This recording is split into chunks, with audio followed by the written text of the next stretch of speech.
एक बनिया था। उसके घर में एक गाय बहुत अच्छी और 20 सेर दूध देने वाली थी।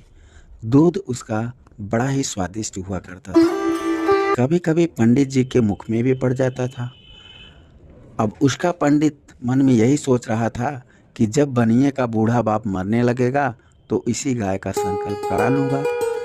कुछ दिनों से दैव योग से उसके बाप के मरने का समय आ गया। सांस भी बंद हो गई और खाट से भूमि पर ले लिया गया। उस समय बनिए के इष्ट मित्र और संबंधी उपस्थित हुए थे। अरे जजमान, अब तो इसके हाथ से गोदान करिए। बनिए ने 10 रुपया निकाल कर पिता के हाथ में रख दिया और बोला, पढ़ो संकल्प। पंडित जी बोले, वाह वाह, अरे क्या बाप बार बार मरता है।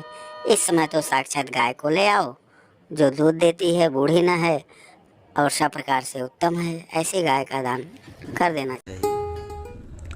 बनिए ने कहा, पंडित जी हमारे पास तो एक ही गाय है, उसके बिना हमारे लड़के का निर्वाह नहीं हो सकेगा, इसीलिए मैं उसको नहीं दूंगा। हाँ, ये लो रुपया और इन रुपये से दूसरी गाय ले ले। पंडित जी ने कहा, वाह जी वाह, अरे तुम अपने बाप से भी गाय को अधिक समझते हो। क्या अपने बाप को बैतरणी नदी में डुबोकर दुख देना चाहते हो? अरे तुम कैसे पुत्र हुए। तब तो पंडित जी की ओर सभी कुटुंबी हो गए, क्योंकि उन सबको पंडित जी ने तो पहले से ही बहका रखा था और उस समय भी इशारा कर दिया। सब ने मिलकर हट से उस गाय का दान उसी पंडित जी को दिला दिया। उस समय बनिया तो कुछ भी नहीं बोला। उसका पिता मर गया और पंडित जी बच्चा सहित गाय और दूहने की बटलोही को लेकर के अपने घर में आ गए।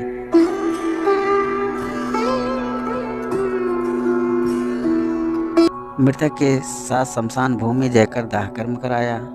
जब सब काम हो चुका तब बनिए ने जिस किसी के घर से जैसे तैसे दूध मांगकर निर्वाह किया।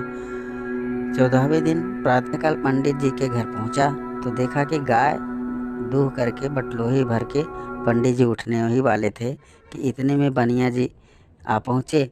उनको देखकर पंडित जी बोले, आइए जजमान, बैठिए। तुम भी पुरोहित इधर आओ। पंडित जी, अच्छा। दूध धर के आओ।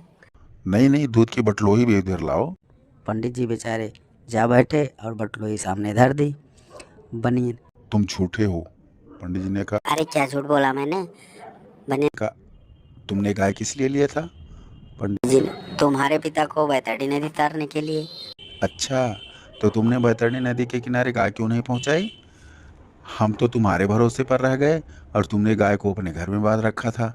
ना जाने बैतरणी में कितने गोते खाए होंगे पिताजी ने। नहीं नहीं नहीं, वहाँ इस दान पुण्य के प्रभाव ने दूसरा गाय बनाकर इनको उतार दिया गया होगा। बैतरणी नदी यहाँ से कितनी दूर है और किधर है? अनुमान से कोई 30 करोड़ कोस दूर है, क्योंकि 49 कोटि योजन पृथ्वी है और दक्षिण में नैऋत्य दिशा में बैतरणी नदी है। बनी तो इतनी देर तुम्हारी चिट्ठी और तार का समाचार तो गया होगा, उसका उत्तर आया होगा कि वहाँ पुड़ी की गाय बन गई है और अमुक के पिता को पार उतार दिया गया है। अच्छा दिखलाओ तो। अरे हमारे गरुड़ पुराण के लेख के सिवा डाकवातार कुछ भी नहीं है। बनिए, इस गरुड़ पुराण को हम सच्चा कैसे माने? अरे जैसे सब मानते हैं।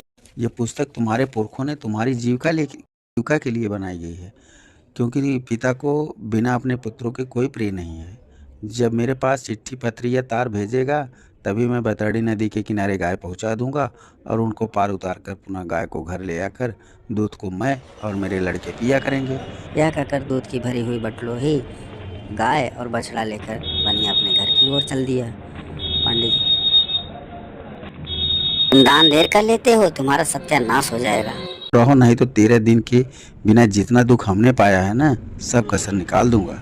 पंडित जी चुप रहे और बनिया गाय बछड़ा लेकर अपने घर चला है।